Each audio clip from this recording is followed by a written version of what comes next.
Hello students, welcome to Magnet Brains. This is Tasmin Pathan, your science educator for class 9th and for class 10th. तो जैसे कि मैंने आपको अभी बताया कि मैं आप लोगों को पढ़ाने वाली हूँ क्लास 9th और क्लास 10th की साइंस भी फुल कंप्लीट डिटेल्ड कोर्स के साथ, जिसमें आपको मिलेंगे डेली प्रैक्टिस पेपर्स। और स्टूडेंट्स, अगर आप लोग सीबीएसई बोर्ड से हैं तो हम आपको प्रोवाइड कराते हैं केजी से लेके क्लास 12 तक की फ्री ऑफ कॉस्ट क्लासेस। और अगर आप लोग स्टेट बोर्ड से आते हैं, जैसे कि MP board, UP board, Bihar board, Delhi board and Rajasthan board, तो हम आपको प्रोवाइड कराते हैं 6 से लेके क्लास 12 तक की फ्री ऑफ कॉस्ट क्लासेस। और अगर आपको e books and e notes चाहिए, उसका लिंक आपको हमारे डिस्क्रिप्शन बॉक्स में मिल जाएगा, तो आप जाकर उसको वहां से अवेल कर सकते हैं। सो भाई, विदाउट एनी फर्दर डिले शुरू करते हैं आज का धमाकेदार सेशन, जिसके अंदर हम लोग डिस्कस करने जा रहे हैं NCERT solution of chapter life process. Life process के एनसीईआरटी सॉल्यूशन आज हम लोग डिस्कस करेंगे। इसके एक्सरसाइज क्वेश्चन मैं ऑलरेडी आप लोगों के साथ डिस्कस कर चुकी हूं, जो 2 पार्ट में गया होगा, पार्ट 1 एंड पार्ट 2। तो चलिए भाई, आज हम देखेंगे एनसीईआरटी सॉल्यूशन। इसके टोटल 13 क्वेश्चन और हम पूरे के पूरे 13 क्वेश्चन डिटेल में आज कवर कर लेंगे। तो जल्दी से आप हेडिंग लगा लीजिए एनसीईआरटी सॉल्यूशंस। चलिए भाई, पहला question, the kidney in human beings are a part of the system for. जो किडनीज होती हैं स्टूडेंट्स, वो कौन से प्रोसेस का पार्ट होती हैं? जैसे कि मैंने आपको बताया था कि किडनी जो होती हैं, बेसिकली किडनी क्या है, जैसे कि आपको यहाँ पे ये चीज़ मालूम है कि ये आपकी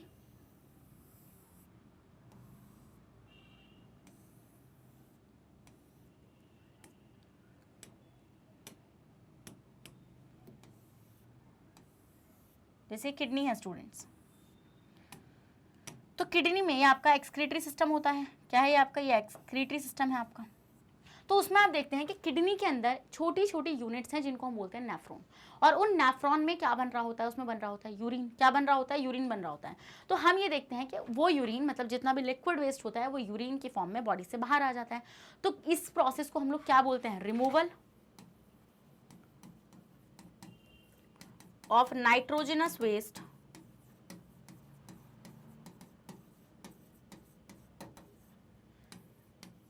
and other waste from body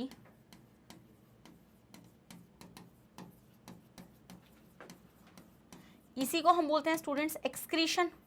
क्या बोलते हैं हम इसको? बोलते हैं, हम लोग बोलते हैं इसको एक्सक्रीशन। अब बेसिकली एक्सक्रीशन किसके थ्रू हो रहा है? एक्सक्रीशन हो रहा है मैम किडनी के थ्रू। किसके थ्रू हो रहा है? किडनी के थ्रू होता है, जिसमें हम देखते हैं कि यहाँ पर किडनी में जो नेफ्रॉन पड़े हुए हैं वो यूरिन का फॉर्मेशन कर रहे हैं। देन वो यूरिन ऐसे यूरेटर से होता हुआ कहाँ पर कलेक्ट हो रहा है स्टूडेंट? आपका यूराइनरी ब्लैडर में कलेक्ट हो रहा है, एंड अल्टीमेटली वो बॉडी से एक्सक्रीट आउट हो रहा है थ्रू द यूरेथ्रा। तो आंसर क्या हो जाएगा इसका? इसका आंसर हो जाएगा आपका excretion. Answer will be excretion. Done? आ गया समझ में ये चीज? हटा दो क्वेश्चन को, लीजिए आप इसका स्क्रीनशॉट पहले। Next, the xylem in plants are responsible for. देखिए स्टूडेंट्स, मैंने आप लोगों को एक चीज बताई थी कि जो आपका जाइलम होता है, जो आपका जाइलम होता है, जाइलम जो होता है वो आपका एक तरीके से एक ट्रांसपोर्टर में हेल्प कर रहा है, ट्रांसपोर्ट में हेल्प कर रहा है। तो हम इसको बोलते हैं वैस्कुलर टिश्यू में आता है ये। तो ये आपका mineral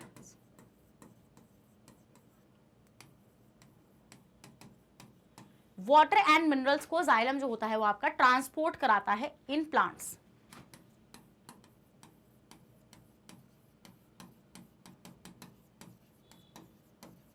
transport in plants. Plants में वाटर मिनरल को कौन ट्रांसपोर्ट करा रहा है स्टूडेंट्स? जाइलम ट्रांसपोर्ट कराता है। तो इसमें से ऑप्शन जरा देखते हैं हम लोग। ट्रांसपोर्ट ऑफ वाटर, मैम पहला ही ऑप्शन सही लग रहा है हमें, तो दूसरा पढ़ लेते हैं। फूड, फूड को ट्रांसपोर्ट ये नहीं कराता है स्टूडेंट्स, फूड को ट्रांसपोर्ट कराता है phloem. Transport of amino acid नहीं स्टूडेंट्स, और ट्रांसपोर्ट ऑफ ऑक्सीजन नहीं, ये इसमें किसी में भी हेल्प नहीं करता है, ये हेल्प करता है वाटर। और यहाँ पे अगर मिनरल भी होता तो बहुत अच्छा आंसर ये हो जाता, बट ऑप्शन में सिर्फ ट्रांसपोर्ट ऑफ वाटर, तो हम लोग सिर्फ उसको ही कंसिडर कर लेंगे। डन? स्क्रीनशॉट लीजिए, आगे बढ़ जाऊं।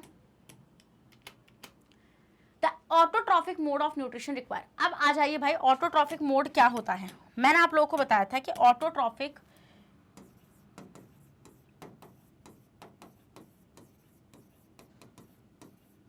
न्यूट्रिशन जो होता है, ये एक ऐसा न्यूट्रिशन होता है, मतलब ये एक ऐसा न्यूट्रिशन है जिसमें organism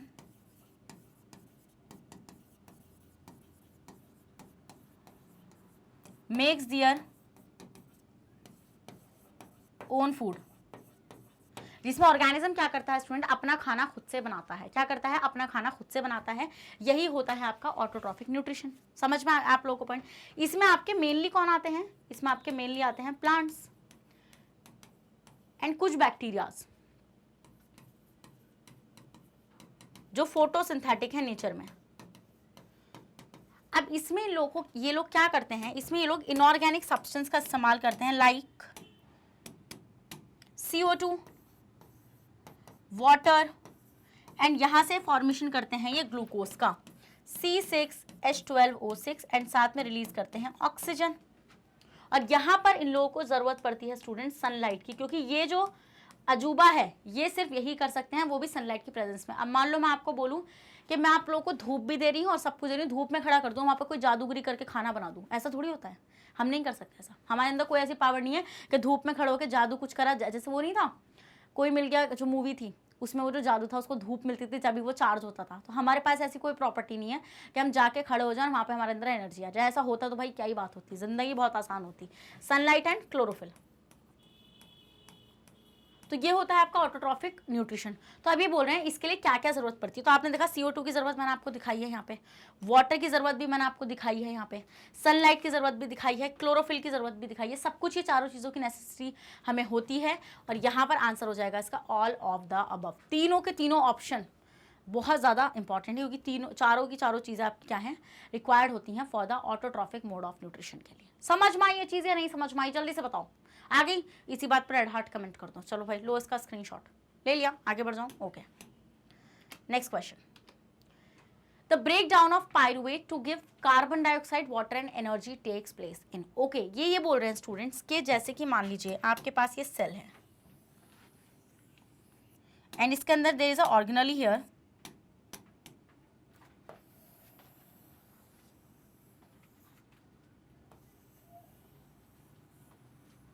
there is an organelle here called mitochondria.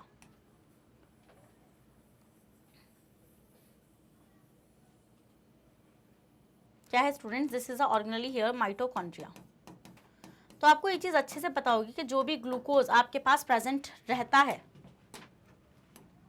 मतलब जो ग्लूकोज आपके पास होता है, वो ग्लूकोज आपका साइटोप्लाज्म के अंदर ब्रेक डाउन हो जाता है पायरुवेट में। ये काम कहाँ पर हो रहा है, ये हो रहा है यहाँ पे, ये this is the cytoplasm, this is the cytoplasm. तो यहाँ पे आपका ग्लूकोज होता है वो पायरुवेट में कन्वर्ट हो जाता है। अब ये पायरुवेट अल्टीमेटली माइटोकॉन्ड्रिया में आता है। कहाँ पर आता है, माइटोकॉन्ड्रिया में आता है। और माइटोकॉन्ड्रिया में आने के बाद ये यहाँ पे ATP का फॉर्मेशन होता है इस पायरुवेट से, साथ में CO2 एंड वाटर रिलीज होता है। तो ये काम कहाँ पर हो रहा है, मतलब ये जो पायरुवेट का ब्रेक डाउन है, ये CO2 एंड वाटर कहाँ पर, और ये एनर्जी कहाँ पर निकल रही है, ये निकल रही है एक ऑर्गेनेली में जिसका नाम है माइटोकॉन्ड्रिया। क्या नाम है स्टूडेंट्स, माइटोकॉन्ड्रिया। इसी वजह से हम लोग माइटोकॉन्ड्रिया को power house of the cell भी बोलते हैं, बिकॉज अल्टीमेटली ATP का फॉर्मेशन माइटोकॉन्ड्रिया के थ्रू ही होता है। डन, समझ में आगे वाली चीज, यस मैम ये चीज हमें समझ में आ गई। जल्दी से इसका स्क्रीनशॉट लो, ले लिया, आगे बढ़ जाऊं। Okay, next question. How are fats digested in our bodies. हमारी बॉडीज में स्टूडेंट्स फैट किस तरीके से डाइजेस्ट होते हैं, where does this process takes place. आओ भाई लेके चलते हैं। देखिए स्टूडेंट्स, आपको ये चीज़ अच्छे से पता है कि जितना भी फैट हम लोग खा रहे हैं वो जाकर अल्टीमेटली स्मॉल इंटेस्टाइन में ही क्या होगा स्टूडेंट्स, डाइजेस्ट होगा। कहाँ पर, स्मॉल इंटेस्टाइन में। तो पहली बात तो प्रोसेस पता चल गया कहाँ पर हो रहा है, तो हो रहा है वो स्मॉल इंटेस्टाइन में, takes place in small intestine. कैसे होता है आइए अब ये भी बताती हूँ। देखिए स्टूडेंट्स, आपको ये चीज़ अच्छे से पता है कि हमारे पास लिवर है। क्या देखिए, जैसे कि ये आपका लिवर है, ये आपका यहाँ पे लिवर है। अब हम ये देखते हैं स्टूडेंट्स को, जो लिवर होता है, जो ये लिवर है, मान लो ये लिवर है,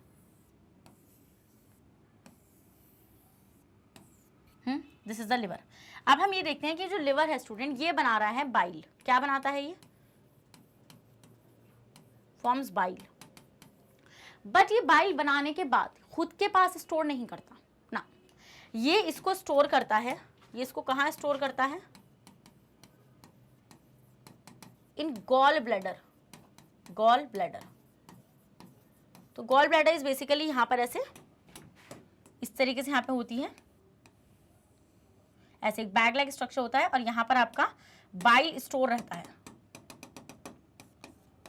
दिस इज द बाइल। अब हम ये देखते हैं स्टूडेंट्स, यहाँ से ऐसे इस तरीके से यहाँ पे ये जो बाइल है, इस मतलब ये जो बाइल है ये गॉल ब्लैडर के अंदर स्टोर है। तो हम ये देखते हैं कि जब डाइजेशन शुरू होने वाला होता है फैट्स का, तो ये बाइल यहाँ से रिलीज होता है और ये पहुंचता है सीधा सीधा स्मॉल इंटेस्टाइन में। कहाँ पर? स्मॉल इंटेस्टाइन में पहुंचता है। एंड बाइल क्या करता है, देखिए बाइल के पास, बाइल की थोड़ी बातें बता दूं मैं आपको। बाइल के पास ना दो तरीके के सॉल्ट्स प्रेजेंट होते हैं, bilirubin and biliverdin. Bilirubin and biliverdin दो सॉल्ट्स इसके पास प्रेजेंट होते हैं। किसके पास? बाइल के पास। समझ में आई वाली चीज आप लोगों को। अब हम ये देखते हैं कि जो बिलीरुबिन बिलीवर्डिन है, ये जो सॉल्ट्स हैं, ये सॉल्ट फैट्स को, अब फैट का मॉलिक्यूल बहुत ज्यादा बड़ा होता है तो उसको आपको छोटे छोटे मॉलिक्यूल्स में तोड़ना होता है। तो हम ये देखते हैं ये फैट को इमल्सिफाई कर देता है। इमल्सिफाई, इमल्सिफाई का मतलब होता है ब्रेक डाउन, तोड़ देना।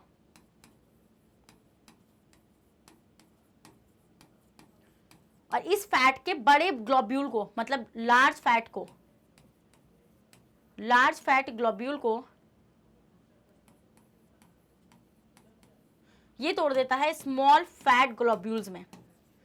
अब ऐसा क्यों करा गया? देखिए अब इससे क्या होगा, इससे ये होगा कि यहां पर आप देखेंगे, यहां पर आपको एक पत्ती शेप की ग्लैंड नजर आएगी, यहां पे नीचे की तरफ को ऐसे पत्ती शेप के आपको एक ग्लैंड नजर आएगी यहां पर।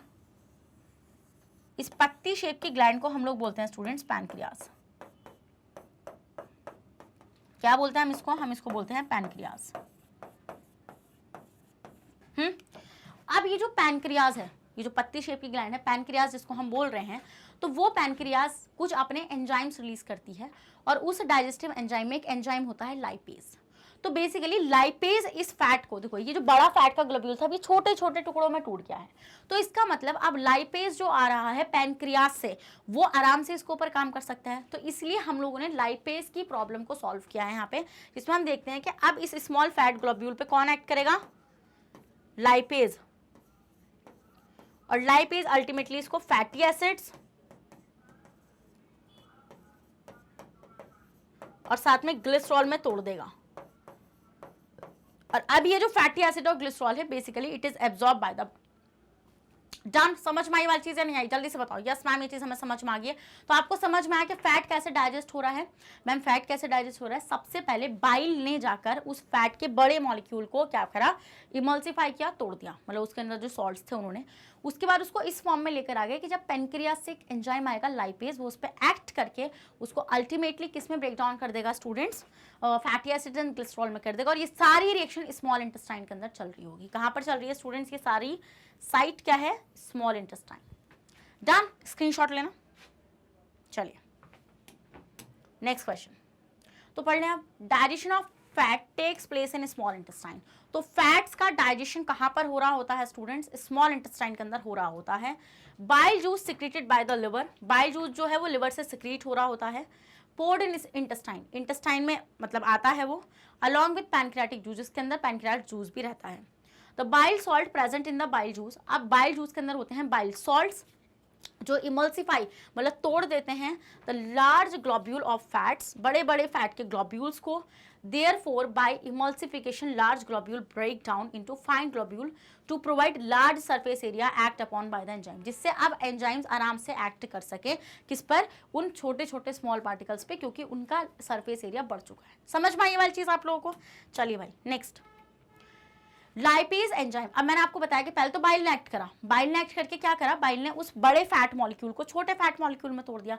अब कौन आएगा? अब आएगा मैम पैनक्रियाज से लाइपेज एंजाइम। कौन आएगा? लाइपेज एंजाइम आएगा। तो lipase enzyme present in the pancreatic juice causes break down of emulsified fat, मतलब जो छोटे छोटे टुकड़ों में टूटा हुआ था उसको और ब्रेक डाउन किया जाएगा। Glands present in the wall of small intestine secrete intestinal juice which contain lipase enzyme that convert fat into fatty acids and glycerol। क्या होगा स्टूडेंट्स? अब क्या होगा? देखो यहाँ पे जैसे फैट है उसको इमल्सिफाई किया गया बाय बाइल सॉल्ट, यहाँ पे मल्सिफाइड फैट है। फिर पैनक्रियाटिक जूस से आपका ब्रेक डाउन हुआ फैट का, then ultimately intestinal juice release हुआ कुछ। मैं आपको नहीं बताऊंगी कौन से इंटेस्टाइनल जूसेस हैं क्योंकि this is not in your syllabus. And ultimately आपका जो क्या है जो आपका फैट है वो टूट गया फैटी एसिड्स एंड कोलेस्ट्रॉल में। डन, समझ में आई वाली चीज आप लोगों को? यस मैम, ये चीज हमें समझ में आ चुकी है। इसी तरीके से ऐसी फ्लो चार्ट बना कर आना है। Next, what is the role of saliva in the digestion of food? Saliva का क्या रोल होता है स्टूडेंट्स? सलाइवा का जो रोल होता है, देखिए इसके पास ना एक तो एंजाइम होता है सलाइवरी अमाइलेज। अब सलाइवरी अमाइलेज कितना इंपॉर्टेंट है यू सब जानते हैं आप लोग।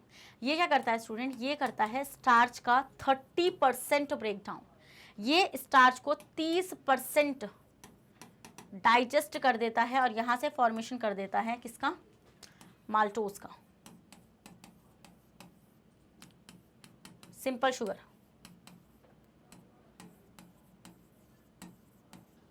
Simple sugar done. स्टार्च का फॉर्मेशन मतलब स्टार्च का डाइजेशन कर देता है 30%। अब हम देखते हैं इस सलाइवा में आपको लाइसोजाइम नाम का एंजाइम भी मिलेगा। अब ये जो लाइसोजाइम नाम का एंजाइम होता है स्टूडेंट, ये क्या करता है, जैसे आपने कुछ खाना खाया और उस खाने में कोई बैक्टीरिया वगैरह आ गया तो ये उस बैक्टीरिया वगैरह को किल कर देता है। Kills the pathogen present in food.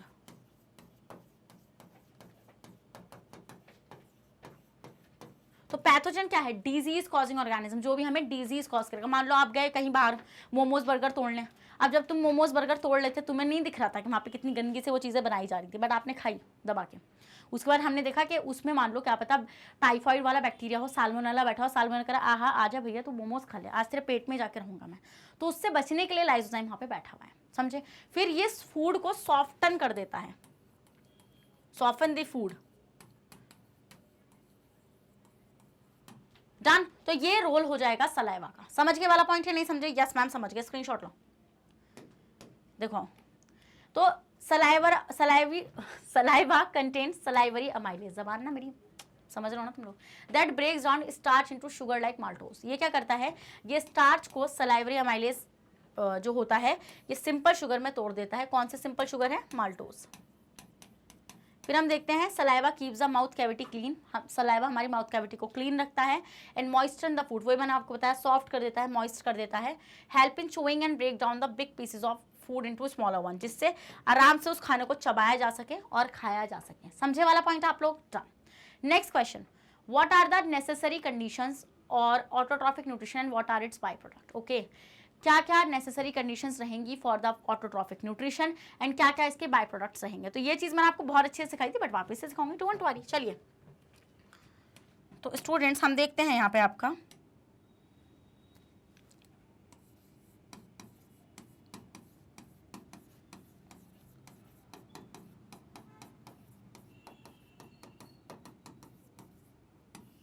Autotrophic nutrition में आप क्या देखते हैं कि जो ऑर्गेनिज्म है वो अपना खाना खुद से बनाता है, और इसके लिए जो आपको रिक्वायरमेंट चाहिए, जैसे मैं आपको प्लांट्स के ही बारे में बता देती हूँ।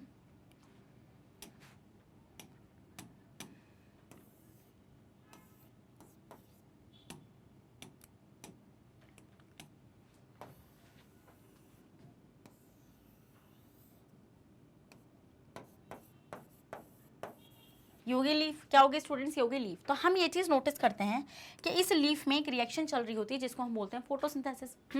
यहाँ पर CO2 साथ में वाटर आपस में रिएक्ट करते हैं और फॉर्मेशन करते हैं किसका? ग्लूकोज का, और साथ में मिलता है ऑक्सीजन। तो ये जो काम होता है ये होता है आपका सनलाइट एंड क्लोरोफिल की प्रेजेंस में। किसकी प्रेजेंस में स्टूडेंट? सनलाइट एंड क्लोरोफिल की प्रेजेंस में होता है। तो इसकी नेसेसरी कंडीशंस जो हम लोग यहाँ पे देख पा रहे हैं, इसकी नेसेसरी कंडीशंस हैं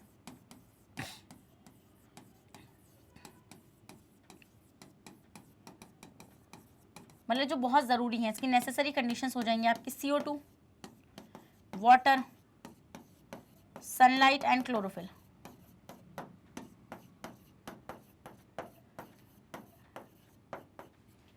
CO2, water, sunlight and chlorophyll, ये इसकी क्या हो जाएंगी? एक नेसेसिटीज कंडीशन हो जाएंगी, मतलब ये बहुत ज़्यादा ज़रूरी है इसके लिए। तो जैसे CO2 जो है वो CO2 हमें कहाँ से मिलता है स्टूडेंट्स? ये CO2 हमें मिलता है फ्रॉम एटमॉस्फेयर। फ्रॉम एटमॉस्फेयर किस तरीके से मिलता है स्टूडेंट? देखिए किस तरीके से मिलता है। There is a organelle here called chloroplast. Chloroplast नहीं मतलब लाइक स्टोमेटा मैं बता रही थी।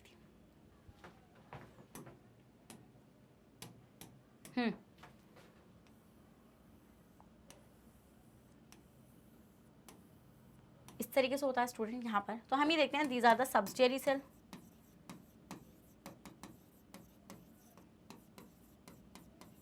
एंड ये जो है ये है आपकी गार्ड सेल। तो इन गार्ड सेल से होते हुए ये जो बीच में आपको ओपनिंग दिख पा रही है, this is the stomatal pore.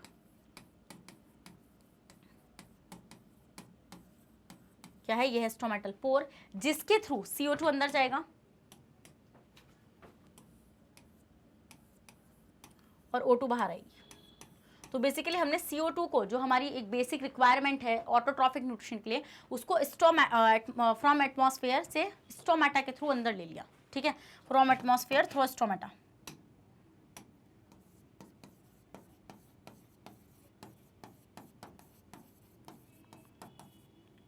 Then आते हैं स्टूडेंट्स आप वाटर पे। किस पे? वाटर पर आते हैं। वाटर कहाँ से आता है स्टूडेंट? वाटर आता है फ्रॉम द रूट्स। कहाँ से आता है स्टूडेंट? वाटर रूट से आता है। कहाँ से आता है? रूट से। रूट से आपका वाटर ऊपर की तरफ चढ़ जाता है। नेक्स्ट आता है स्टूडेंट सनलाइट। सनलाइट आपको मिल जाती है सन से। और क्लोरोफिल आपको कहाँ से मिलता है स्टूडेंट्स? क्लोरोप्लास्ट में से। क्लोरोप्लास्ट एक ऑर्गेनली होती है और उसके अंदर क्लोरोफिल आपका प्रेजेंट रहता है। कैसे? कुछ ऐसे, जैसे there is a organelle here, इसको हम बोलते हैं क्लोरोप्लास्ट।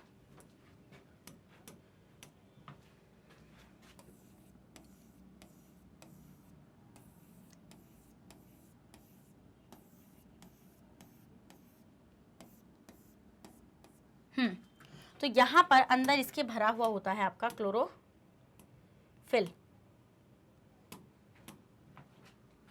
हियर यहाँ पे दिस इज स्ट्रक्चर। ये जो स्ट्रक्चर है स्टूडेंट, इसको हम बोलते हैं ग्रैनम। और इसके अंदर आपका क्या भरा हुआ होता है? ये क्लोरोफिल यहाँ पे आपका भरा हुआ रहता है। तो इस तरीके से ऑटोट्रॉफिक न्यूट्रिशन में जो भी नेसेसिटीज, मतलब जो भी ज़रूरी चीज़ें हैं, वो इस तरीके से हमें मिल जाती हैं। समझ में आया वाला पॉइंट? और इसका बाय प्रोडक्ट्स क्या रहते हैं? C6H12O6 मतलब ग्लूकोज, एंड साथ में ऑक्सीजन गैस। और ये जो ऑक्सीजन गैस होती है ये एटमॉस्फेयर में रिलीज हो जाती है through the pore called stomata pore. समझ में आई वाली चीज़? स्क्रीनशॉट लो, ले लिया? आगे बढ़ जाऊँ, चलो देखो भाई, necessary conditions for autotrophic nutrition कौन कौन सी होंगी आपकी? Presence of chlorophyll in living cell. भाई लिविंग सेल आपकी प्रेजेंट, मतलब लिविंग सेल के अंदर आपकी क्या होनी चाहिए? क्लोरोफिल होना चाहिए। Provision of supply of water to green plants और cell to the plant. Water का सप्लाई जरूरी है कि विदाउट वाटर रिएक्शन नहीं चलेगी। सफिशिएंट सनलाइट, एक अमाउंट होना चाहिए सनलाइट का जो हमें ज़रूरी है। और sufficient supply of CO2, and CO2 की एक सफिशिएंट सप्लाई होनी चाहिए। बाय प्रोडक्ट में आपका ऑक्सीजन निकलता है। ऑक्सीजन गैस की फॉर्म में प्रोड्यूस होती है which is released by the plants into the atmosphere after this reaction. Done? समझ में आई चीज? चलिए next, what are the differences between aerobic and anaerobic respiration? Name some organism that use anaerobic mode of respiration. कोई नहीं, आइए बताती हूँ आपको। देखिए स्टूडेंट्स, मैं आपको यहाँ पे एक फ्लो चार्ट की हेल्प से इसको समझाऊंगी कि एरोबिक रेस्पिरेशन क्या होता है और एनारोबिक रेस्पिरेशन क्या होता है। तो देखिए क्या होता है स्टूडेंट, जैसे कि ये सेल है। अब सेल के अंदर हम ये देखते हैं कि ग्लूकोज आया। क्या आया? ग्लूकोज आया। अब ये ग्लूकोज सेल के साइटोप्लाज्म में पायरुवेट में टूट जाता है। किस में टूट जाता है? पायरुवेट में टूट जाता है। ये जो ग्लूकोज होता है ये आपका पायरुवेट में टूट जाता है। अब ये जो पायरुवेट होता है स्टूडेंट्स, अब इसका फेट क्या है? Fate is in the sense कि ये क्या करेगा, मतलब मैम अगर इसको ऑक्सीजन मिल गई तब क्या होगा और ऑक्सीजन नहीं मिली तब क्या होगा। क्योंकि एरोबिक एंड एनारोबिक क्या होता है, ये बेसिकली डिपेंड करता है कि आपका जो ग्लूकोज है आप उसको ऑक्सीडाइज कर रहे हैं। अगर आप ऑक्सीजन की प्रेजेंस में उसको ऑक्सीडाइज कर रहे हैं तो वो एरोबिक है, और अगर आप उसको ऑक्सीजन के एब्सेंस में ऑक्सीडाइज, मतलब है ही नहीं ऑक्सीजन, ऑक्सीडाइज क्या करोगे, तो वो आपका एनारोबिक है। देखिए pyruvate,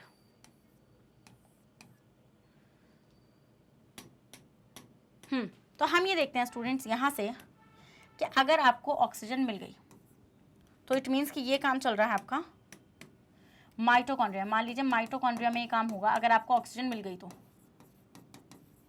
in presence of oxygen, in presence of oxygen, oxygen की प्रेजेंस में, जैसे कि कहाँ पर? माइटोकॉन्ड्रिया में। कहाँ पर? माइटोकॉन्ड्रिया में। प्रेजेंस ऑफ ऑक्सीजन में क्या होगा, हम ये देखेंगे कि ये पायरुवेट ब्रेक डाउन हो जाएगा CO2, वाटर,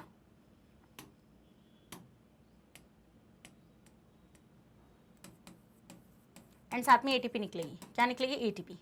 डन, समझ में आया चीज? ये है आपका ये जो रेस्पिरेशन है ना, जहां पे आपने ऑक्सीजन का इस्तेमाल करा है, दिस रेस्पिरेशन, ये वाला जो रेस्पिरेशन आपने देखा जहां पे आपने ऑक्सीजन का इस्तेमाल करा, इसको हम बोलते हैं एरोबिक रेस्पिरेशन। क्या बोलते हैं स्टूडेंट्स? हम इसको बोलते हैं एरोबिक रेस्पिरेशन। समझ में आई वाली चीज आप लोगों को कि हम इसको क्या बोलते हैं? एरोबिक रेस्पिरेशन बोलते हैं। फिर स्टूडेंट्स के मान लीजिए इस पायरुवेट को ऑक्सीजन ही ना मिले, जैसे कि अभी मैं आपको बताऊंगी किसके अंदर होगा ये काम होगा यीस्ट के अंदर। तो आप देखेंगे मान लो इसको ऑक्सीजन ही ना मिले, तो बेसिकली ये काम कहाँ पे होगा? यीस्ट में। यीस्ट को ऑक्सीजन नहीं मिलती तो वो क्या करता है, मतलब वो एब्सेंस, हमेशा in absence of oxygen,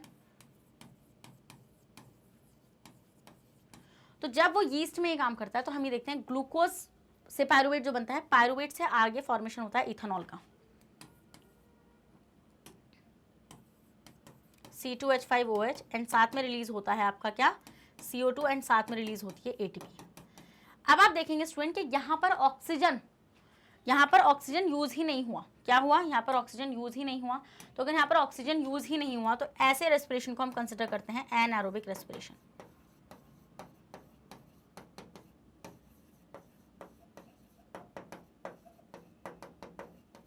anaerobic respiration क्या कंसिडर करते हैं स्टूडेंट्स? हम लोग इसको एनारोबिक रेस्पिरेशन कंसिडर करते हैं। नेक्स्ट स्टूडेंट्स आप देखते हैं यहाँ पर कि कभी कभी हमारी बॉडी में कुछ ऐसी मतलब मसल्स में कुछ ऐसी मसल्स क्या है, मसल्स हमारी बॉडी तक की कभी कभी ऑक्सीजन की कमी में भी रेस्पिरेशन कर जाती हैं एनारोबिकली। कैसे?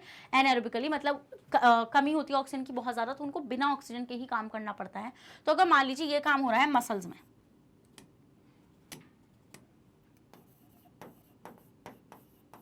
किसमें काम हो रहा है? अगर ये काम मसल में हो रहा है, मसल में कैसे हो रहा है? लैक ऑफ ऑक्सीजन, मतलब ऑक्सीजन की बहुत कमी हो गई है, तो मसल्स क्या करेंगे स्टूडेंट्स? मसल इसको ब्रेक डाउन कर देंगे और यहां से फॉर्मेशन कर देंगे वो लैक्टिक एसिड का।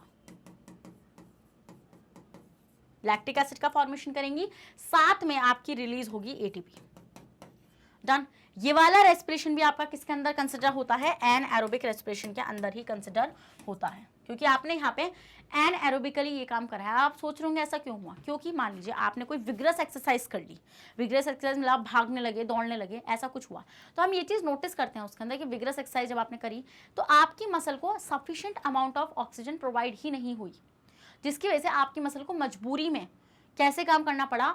एनारोबिकली काम करना पड़ा, जिसमें बना लैक्टिक एसिड।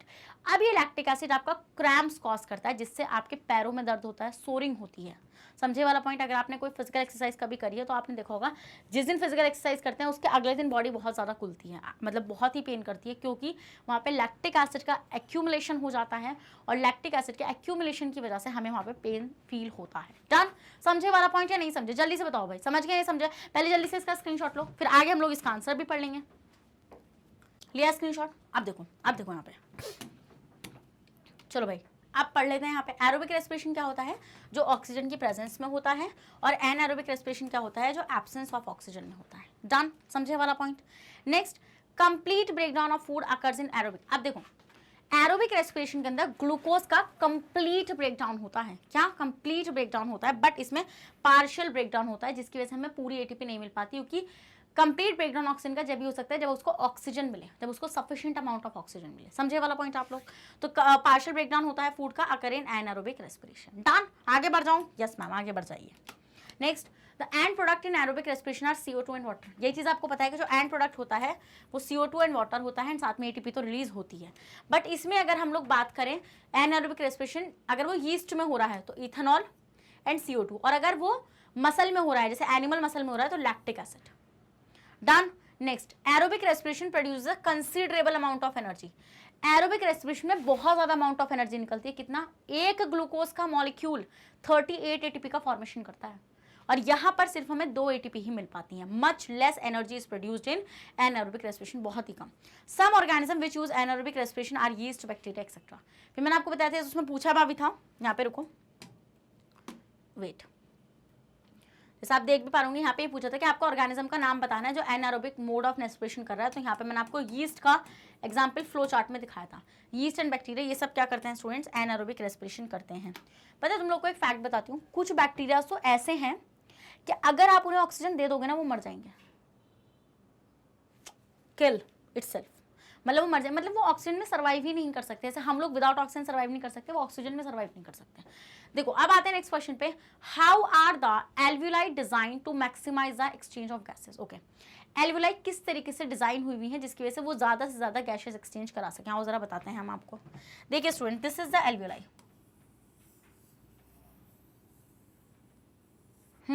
हम ये देखते हैं इसके अराउंड बहुत ही तगड़ी ब्लड सप्लाई है,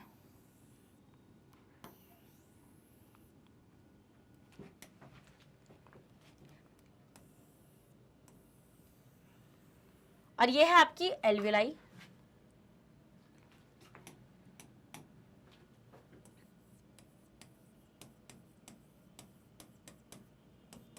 और ये है आपकी ब्लड कैपिलरी।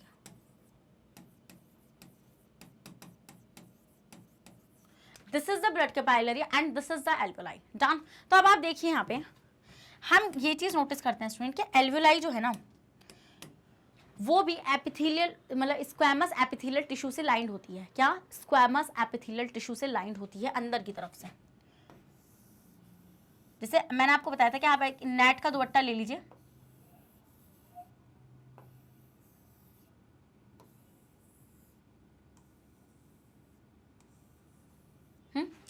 ये क्या है? ये आपका स्क्वैमस एपिथेलियल टिश्यू।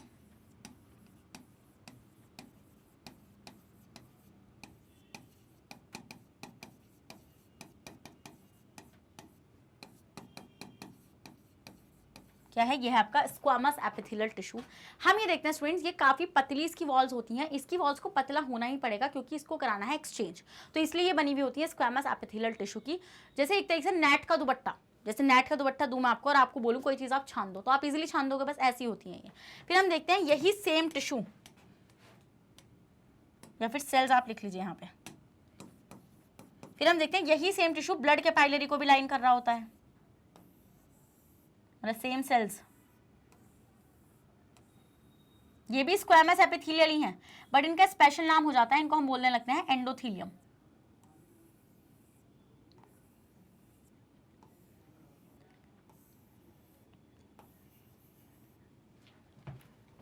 तो ये क्या हो जाएगा स्टूडेंट आपका? ये हो जाएगा आपका क्या? एंडोथीलियम। एक मिनट, एंडोथीलियम। ये भी आपका स्क्वैमस एपिथेलियल सेल्स ही होती हैं, बट इनका नाम अलग से दे दिया है क्योंकि ब्लड वेसल के अंदर है। नेक्स्ट स्टूडेंट, इनके बीच में होती है यहाँ पे there is a basement membrane.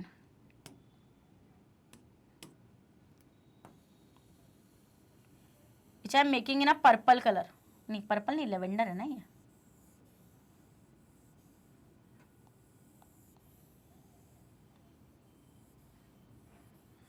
This membrane is the basement membrane.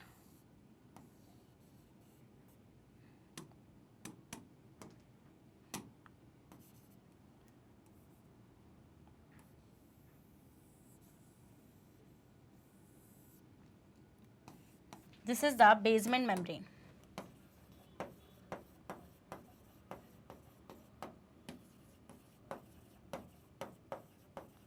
This is what, this is the basement membrane. तो हम ये चीज नोटिस करते हैं स्टूडेंट्स के यहाँ पर जो ऑक्सीजन है, बाहर से ऑक्सीजन आई होगी यहाँ पे,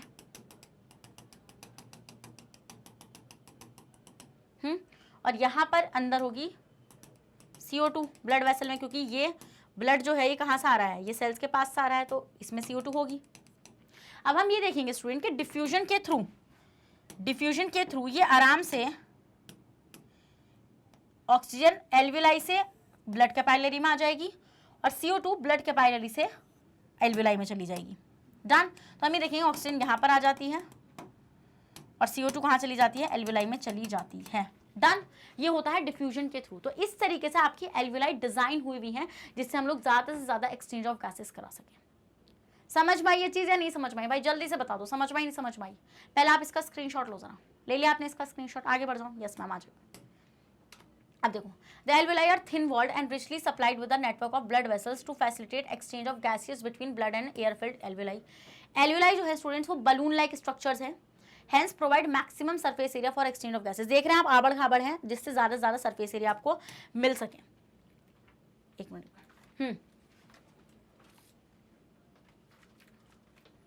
हाँ, तो समझ में आ गया आप लोगों को एल्वेलाई का वो डायग्राम। अगर आपको एक क्वेश्चन आता है आपको वही डायग्राम बनाकर आना है अच्छे से। समझ में आया? Next question, question number 10, what would be the consequences of a deficiency of haemoglobin in our bodies. ये बोल रहे हैं स्टूडेंट्स कि अगर हीमोग्लोबिन की डेफिशिएंसी हो जाए, कमी,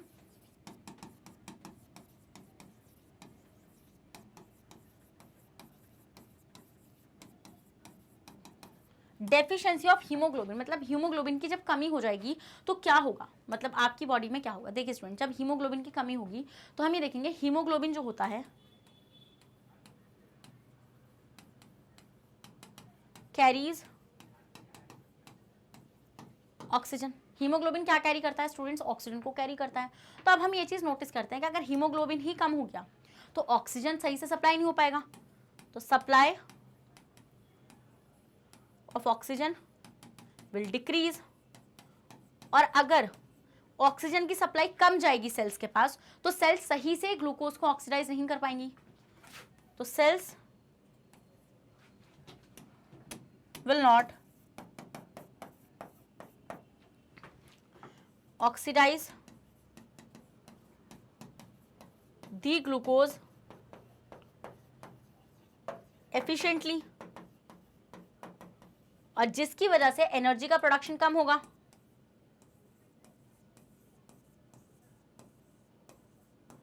एनर्जी का प्रोडक्शन क्या होगा स्टूडेंट्स? कम होगा। Energy production will decrease.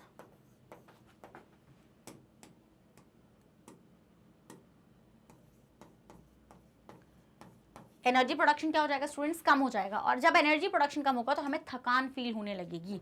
हम क्या फील करने लगेंगे? इसके आगे यहाँ लिख रही हूँ, हमें फटीग, बहुत ज़्यादा थकान फील होने लगेगी, वीकनेस, ये सारी प्रॉब्लम्स हमारे साथ होने लगेंगी अगर हीमोग्लोबिन की डेफिशिएंसी आपके ब्लड में हो गई तो। समझ में आई चीज़ आप लोगों को? समझ में आ गया? स्क्रीनशॉट लो पहले इसका, ले लिया आपने इसका स्क्रीनशॉट। अब देखो यहाँ पे,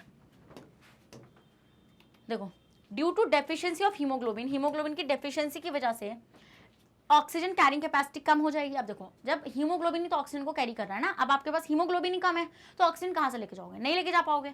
ऑक्सीजन की कैरिंग कैपेसिटी कम हो जाएगी। As a result the production of energy by oxidation will become slower. अब हम ये देखेंगे कि भैया जब ऑक्सीजन ही नहीं जा पाएगा तो ग्लूकोज सही से ऑक्सीडाइज ही नहीं हो पाएगा, और ग्लूकोज अगर ऑक्सीडाइज नहीं हो पाएगा तो एनर्जी नहीं मिलेगी, और एनर्जी नहीं मिलेगी तो बंदे को थकान फील होनी शुरू हो जाएगी। Therefore one would fall sick, वो बीमार होने लगेगा, and would feel fatigue most of the time, और उसको क्या रहने लगेगी स्टूडेंट्स? थकान रहने लगेगी और वीकनेस रहने लगेगी। समझे वाला पॉइंट आप लोग? Done. Next question, double circulation in human beings, why it is necessary. चलिए, डबल सर्कुलेशन क्या होता है स्टूडेंट्स? आइए पहले हम लोग वो देख लेते हैं। तो there is a heart here. सबसे पहली बात मैं आपको बताती हूँ कि डबल सर्कुलेशन क्या होता है। डबल सर्कुलेशन होता है students entry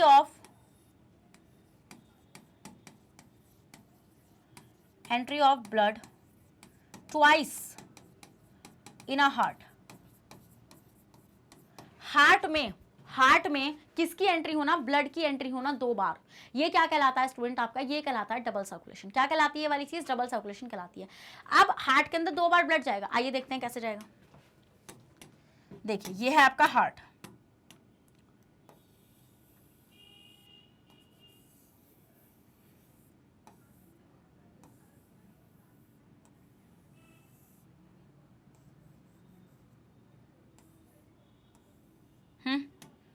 this is the atria. कौन सा एट्रिया है? ये आपका राइट एट्रिया, इसको मैं आर ए लिख रही हूं। This is right ventricle, this is left atria, and this is left ventricle. Done. तो अब हार्ट में एंट्री करानी है ट्वाइस, 2 बार एंट्री करवानी है अब किसकी? ब्लड की। डन। कैसे होगा? देखिए, सबसे पहले ये जो आपके बॉडी ऑर्गन्स हैं स्टूडेंट्स, यहाँ पर सेल्स ने ऑक्सीजन का इस्तेमाल कर लिया होगा, देन अल्टीमेटली वो ब्लड डीऑक्सीजनेट हो चुका होगा। तो अब वो ब्लड आएगा कहाँ पे? उसको एक बहुत बड़ी वेन लेकर आएगी। बहुत बड़ी वेन नहीं बोलूंगी, मतलब मेन वेन जो है जिसको हम बोलते हैं वेना कावा। तो दिस इज द वेना कावा।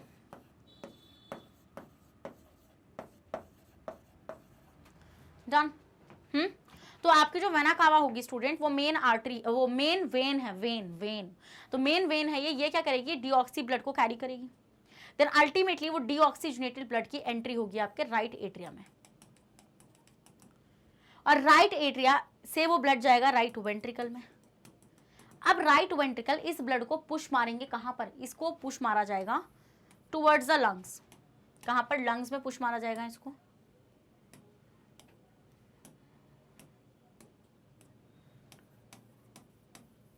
थ्रू द पल्मोनरी, जल्दी बताओ, थ्रू द पल्मोनरी आर्टरी। किसके थ्रू स्टूडेंट्स, पल्मोनरी आर्टरी के थ्रू।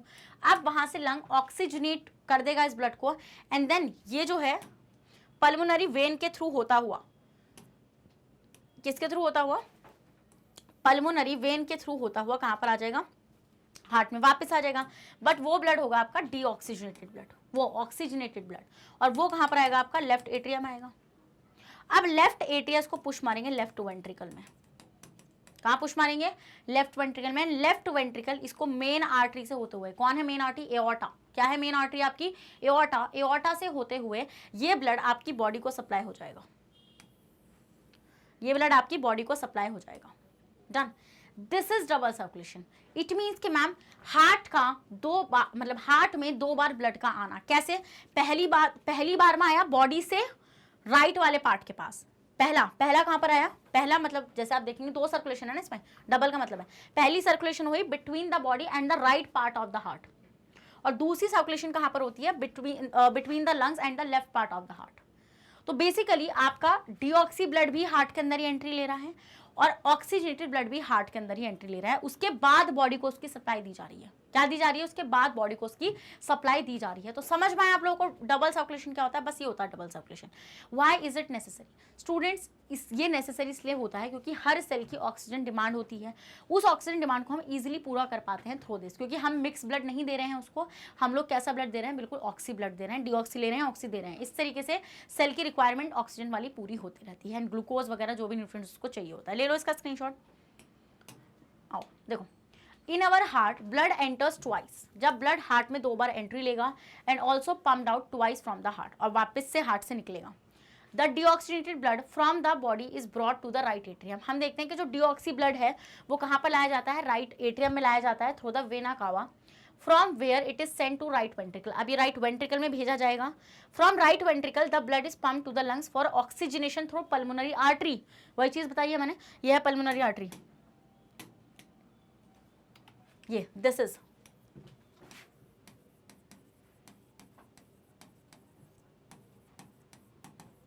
पल्मोनरी आर्टरी है ये, और लंग्स के थ्रू फिर उसको पल्मोनरी वेन से कहां डाला जाएगा स्टूडेंट्स, उसको डाला जाएगा लेफ्ट एट्रिया में। देखिए, the oxygenated blood from lungs again enters the left atrium of the heart through pulmonary veins. From left atrium, it is sent to left ventricle, and left ventricle, this oxygenated blood is pumped to different parts of the body through arteries. In this way, the blood flows through the heart twice. That's why it is called double circulation. इसलिए हम लोग इसको क्या बोलते हैं students, double circulation बोलते हैं. तो आपको डबल सर्कुलेशन में सिर्फ इतना ही पार्ट डाल कर आना है. कितना, यहाँ से लेकर ये और ये, और बस वो डायग्राम, और कुछ नहीं. समझ गए, और कुछ नहीं. Next, necessity of double circulation. अब डबल सर्कुलेशन की जरूरत क्यों है? The right side of and left side of human heart are useful to keep deoxygenated and oxygenated blood from mixing. भाई जो लेफ्ट और राइट पार्ट है उसके बीच में सेप्टम है, तो राइट वाला और लेफ्ट वाला जो ब्लड है वो आपस में मिक्स नहीं होता. This type of separation of oxygenated and deoxygenated blood ensure a highly efficient supply of oxygen. इसकी वजह से बॉडी को बहुत ही अच्छी सप्लाई मिलती है ऑक्सीजन की. This is useful in case of human who constantly need energy to maintain the body temperature. और ये बहुत ज़्यादा ज़रूरी है कि ह्यूमन, जैसे हम लोग जैसे ऑर्गेनिज्म जो होते हैं, मैमल्स, बर्ड्स जो होते हैं, उनको एक सफिशिएंट अमाउंट ऑफ ऑक्सीजन चाहिए होता है अपनी बॉडी टेम्परेचर को मेंटेन करने के लिए. समझे वाला पॉइंट या नहीं समझे, बताओ भाई जल्दी से. समझ में ये चीज़? यस मैम आ गई. Next, what are the differences between the transport of materials in xylem and phloem. क्या डिफरेंस होता है कि जो आप ट्रांसपोर्टेशन कर रहे हैं जाइलम एंड फ्लोएम में? देखिए स्टूडेंट्स, हम ये देखते हैं कि जो आपका जाइलम है वो आपका वाटर एंड मिनरल्स को ट्रांसपोर्ट कर रहा है. किसको ट्रांसपोर्ट कर रहा है? वाटर एंड मिनरल्स को ट्रांसपोर्ट कर रहा है. किस तरीके से कर रहा है आइए दिखाती हूँ.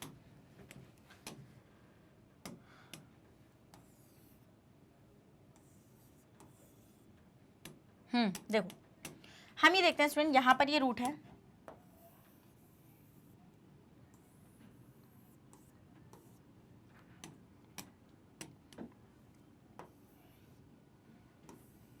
एंड ये है आपकी xylem vessels.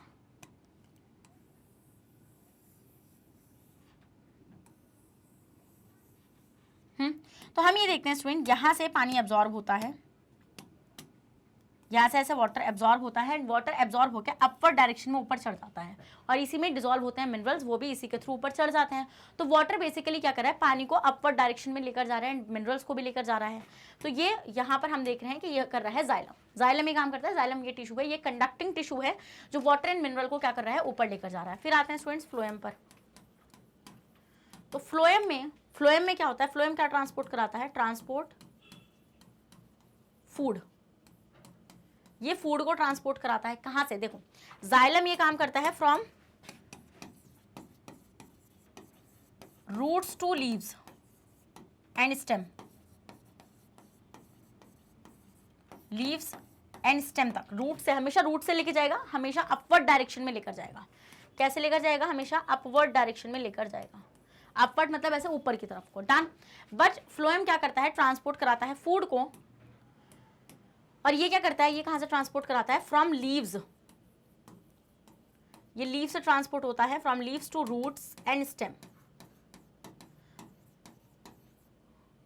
From leaves to other part. इसको ये लिखना ज्यादा बेटर रहेगा क्योंकि इसमें स्टेम भी हो गई, यंग पार्ट भी हो जाएगा प्लांट का, from leaves to other part,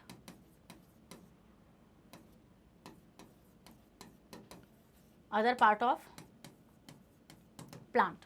समझ के वाला पॉइंट आप लोग। इसमें हम लोग देखते हैं स्टूडेंट्स कि there is a cells here, यहां पर ऐसे आपको मिलेंगे जिनको हम बोलेंगे सीव ट्यूब्स, जो ऐसे साथ में चल रहे होते हैं। जाइलम वेसल हमेशा साथ में चलते हैं।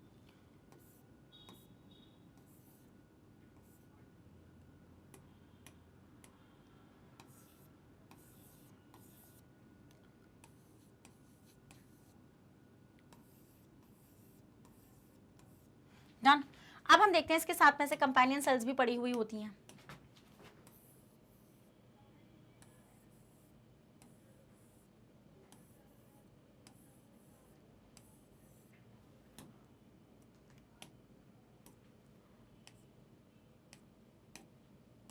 इस तरीके से अब हम देखते हैं स्टूडेंट्स कि इसमें क्या होता है, इसमें लीफ से, यहाँ पे जैसे मान लो लीफ है तो लीफ से फूड क्या होगा, लोड होगा। यहाँ पे लीफ से ऐसे फूड लोड होगा, ओहो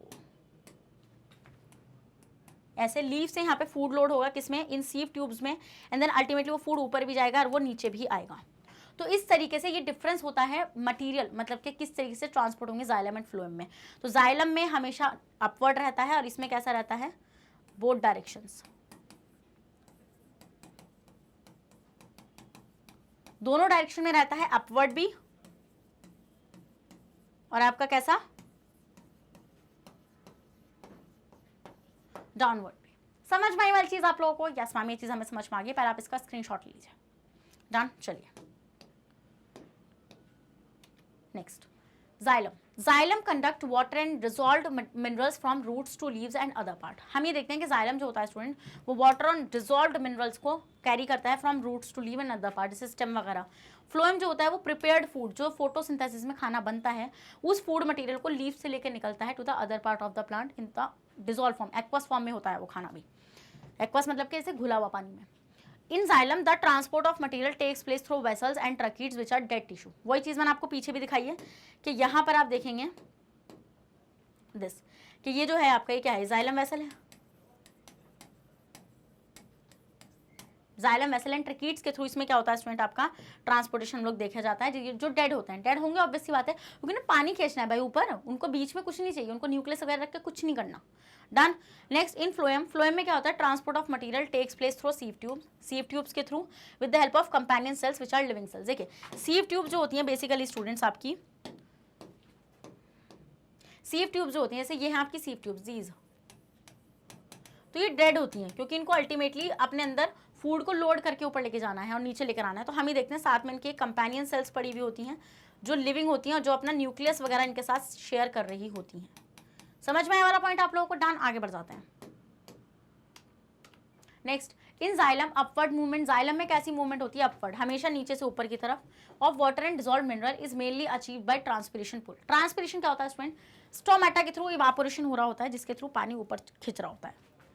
it is cause due to suction created by evaporation of water molecule from the cells of a leaf. वही सक्शन, इसकी वजह से एक नेगेटिव प्रेशर क्रिएट होता है जिससे ऊपर, जैसे सक्शन का मतलब होता है जैसे हम लोग स्ट्रॉ लगा के कुछ पीते हैं ना, जैसे वाटर कुछ भी कोल्ड ड्रिंक वगैरह, तो इस तरीके का एक सक्शन क्रिएट होता है। इन ट्रांसलोकेशन, ट्रांसलोकेशन क्या होता है, उस फूड का transportation. Material is transferred into phloem tissue using energy, मतलब एटीपी का यूज करके यहाँ पे ट्रांसपोर्टेशन होता है। This increase osmotic pressure. Osmotic pressure कैसे बढ़ता है स्टूडेंट, देखिए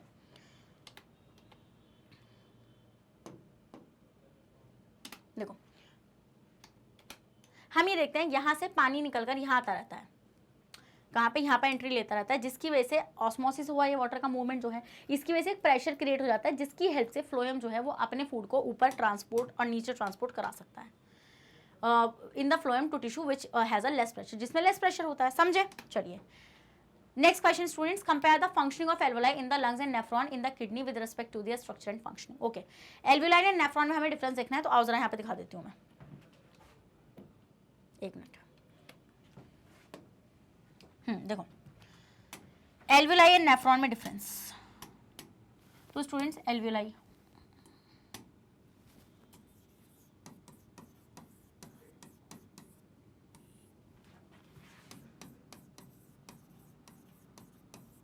एंड नेफ्रॉन में आप यहाँ पे आप डिफरेंस देखेंगे, तो डिफरेंस देखिए क्या होता है यहाँ पे एल्वोलाई एंड नेफ्रॉन का। तो स्टूडेंट सबसे पहले हम लोग देखेंगे नेफ्रॉन को। तो नेफ्रॉन का स्ट्रक्चर कुछ ऐसा होता है, मैं यहाँ पे स्ट्रक्चर बना रही हूँ, डिफरेंस मैं आपको वहां पे पढ़ा दूँ।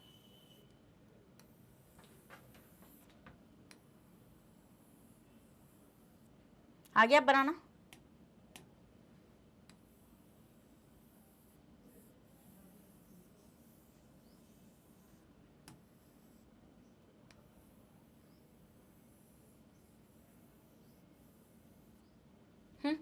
अब देखिए स्टूडेंट्स, हम देखते हैं यहाँ पर इस तरीके से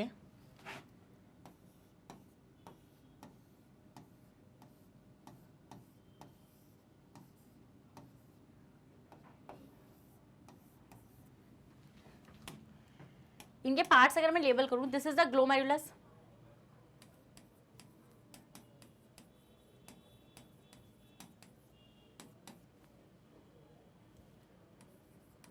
this is the Bowman capsule,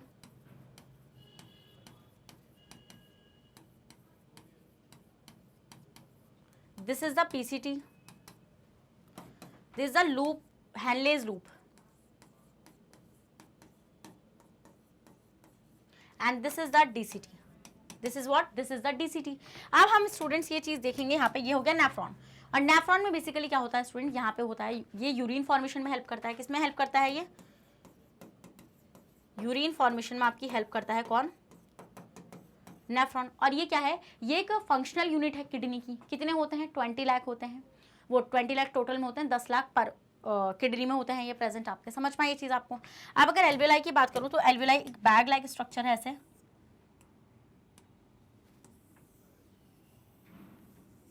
ऐसे ये एक बैग लाइक स्ट्रक्चर है जिसका तो किससे लाइन रहता है? यहाँ पे एपिथेलियल सेल्स रहती हैं स्टूडेंट्स यहाँ पे, जो किस में हेल्प कर रही होती हैं? एक्सचेंज ऑफ गैसेज में हेल्प कर रही है। जैसे यहाँ पे एक ब्लड वेसल आएगी एंड देन जो भी गैसेज यहाँ पर होगी, जैसे यहाँ पर होगी आपकी ऑक्सीजन, यहाँ पर होगी आपकी CO2, तो हम ये देखेंगे आपस में ऐसे एक्सचेंज कर जाएंगी। तो मतलब कि जो एल्वेलाई है वो क्या कर रही हैं? वो गैसेस एक्सचेंज में हेल्प कर रही है।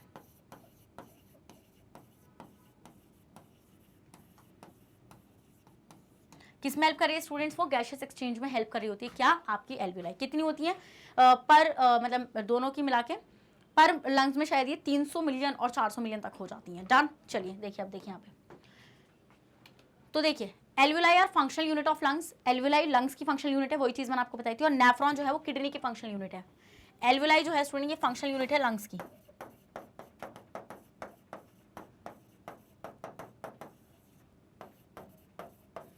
फंक्शनल यूनिट ऑफ लंग्स ये हो गई आपकी।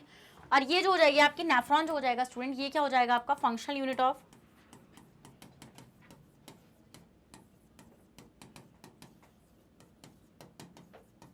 किडनी। किसकी फंक्शनल यूनिट हो जाएगी स्टूडेंट्स? ये किडनी की फंक्शनल यूनिट हो जाएगी। डन। आगे बढ़ूं। चलिए नेक्स्ट, मैच्योर लंग के पास 30 करोड़ तक एल्वेलाई होती हैं, वही मिलियन में बताया था मैंने आप लोगों को। किडनी में अबाउट 10 लाख नेफ्रॉन्स होते हैं। Alveoli provide a wide surface for gaseous exchange, बताया मैंने आप लोगों को कि एल्वुलाई क्या हेल्प कर रही है गैशियस एक्सचेंज में। और ये क्या formation, the surface area of nephron is not much more, surface area तो इनका ज़्यादा नहीं होता क्योंकि इनको अल्टीमेटली यूरिन का फॉर्मेशन करना है। यहाँ पर O2 एंड CO2 का एक्सचेंज हो रहा होता है through the network of capillary, और यहाँ पे Bowman capsule and nephron regulate the concentration of water and salts. और यहाँ पर फॉर्मेशन हो रहा होगा स्टूडेंट्स आपका किसका, यूरिन का। किसका फॉर्मेशन हो रहा होगा, आपका यूरिन का फॉर्मेशन हो रहा होगा। तो इस तरीके से आपको ये डिफरेंस दिखा कर आना है, और इसी तरीके से 13 के 13 क्वेश्चंस यहाँ पर आपके खत्म हो चुके हैं। तो आई होप आपको एक्सरसाइज क्वेश्चन पूरी तरीके से अच्छे से क्लियर हो चुके हैं।